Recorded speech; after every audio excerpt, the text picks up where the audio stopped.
High বন্ধুরা, আলোর রান্নাঘরে আপনাদের সবাইকে স্বাগত। শীতকালে নলেন গুড়ের একটা অসাধারণ স্বাদ ও গন্ধ থাকে।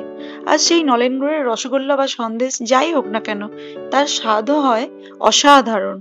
আজ আমি আপনাদের সাথে শেয়ার করব নলেন গুড়ের সন্দেশের রেসিপি, যা হয় একদম দোকানের মতো। তো চলুন দেখে নেওয়া যাক কিভাবে বানাচ্ছি। প্রথমে আমি এখানে কড়ার মধ্যে দুধ নিয়ে নিচ্ছি। আমি এখানে 1 লিটার দুধ নিয়ে নেব। এবার দুধটাকে অনবরত নাড়াচাড়া করে ঘন করে জাল দিয়ে নেব।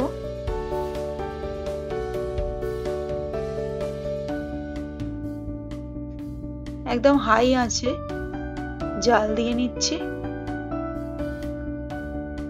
দুধটা ওখানে ফুটছে, আর এখানে আমি নিয়ে নিয়েছি ছোট ছোট কিউব করে কেটে রাখা পনির।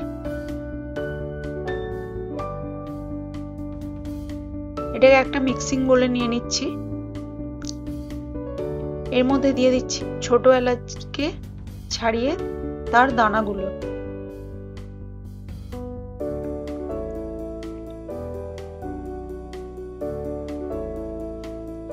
এইবারে এই পনিরটাকে পেস্ট করে নেব। দেখুন পেস্ট করে নিয়েছি পনিরটা। এদিকে দুধটা অনেকটাই মোটামুটি ফুটে গেছে। দেখুন কতটা কমে গেছে দুধটা।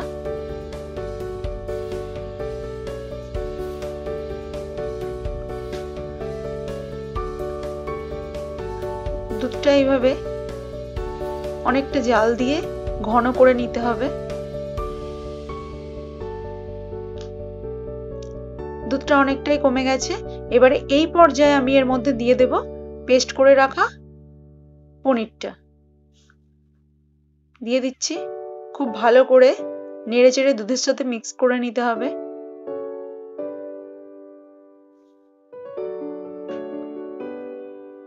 ভালো করে অনবরত নেড়ে চেড়ে মিক্স করে নিতে হবে।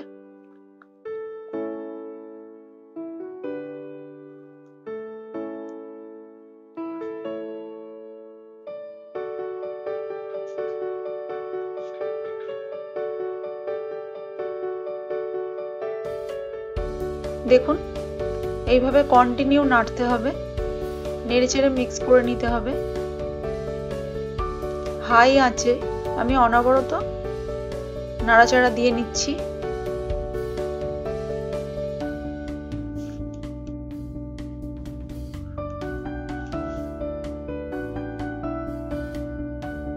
এলাচের দানাগুলো ভালো করে পেস্ট হয়নি।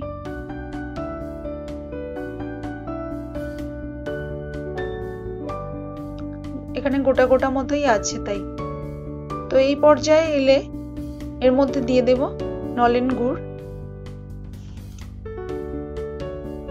খুব ভালো করে আবারও নেড়ে চেড়ে নিচ্ছি।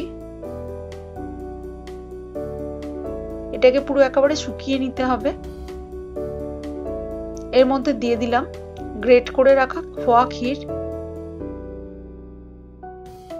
খোয়া ক্ষীরটা দিলে সন্দেশের টেক্সচারটা যেটা হয় না, ওটা খুব ভালো আসে, তাই আমি খোয়া ক্ষীর অ্যাড করলাম।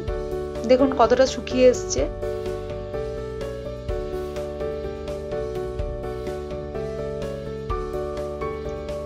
আরো জলটাকে মেরে নিতে হবে। দেখুন অনেকটা শুকিয়ে গেছে।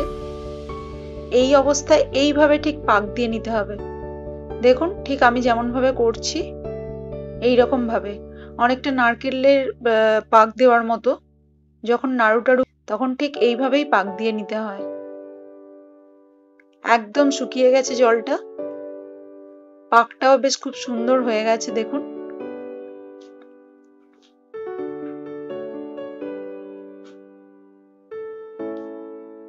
ভালো করে পাক দিয়ে নিয়েছি। খুব সহজেই এই মিষ্টিটা বাড়িতে বানিয়ে নেওয়া যায়, আর আমি তো বলবো দোকানের থেকেও খুব সুন্দর স্বাদের হয় এই মিষ্টিটা বাড়িতে বানালে। আপনারা অবশ্যই এই প্রসেস ফলো করে একবার বাড়িতে বানিয়ে দেখবেন, খুব সুন্দর হয়। আমার পাকটা হয়ে গেছে রেডি। আমি একটা থালার মধ্যে নিয়ে নিচ্ছি।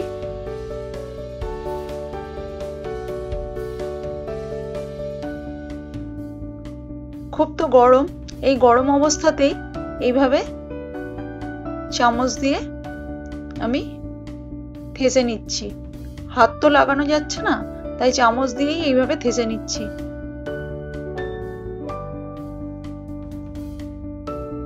এবার একটু হাত দিয়ে আটা মাখার মতো করে থেসে নেব।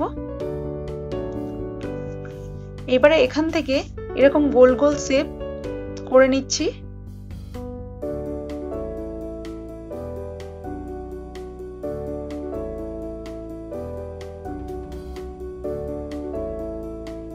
দেখুন এইভাবে ঠিক গোল গোল করে নেব।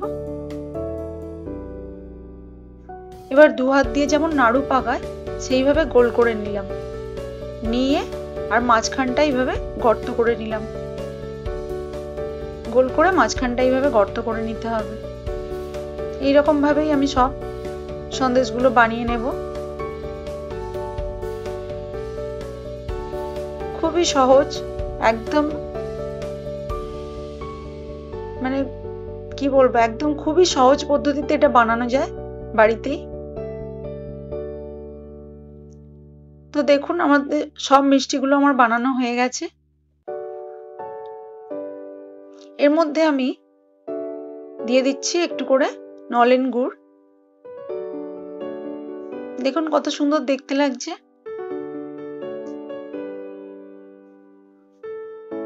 একদম রেডি মিষ্টিগুলো।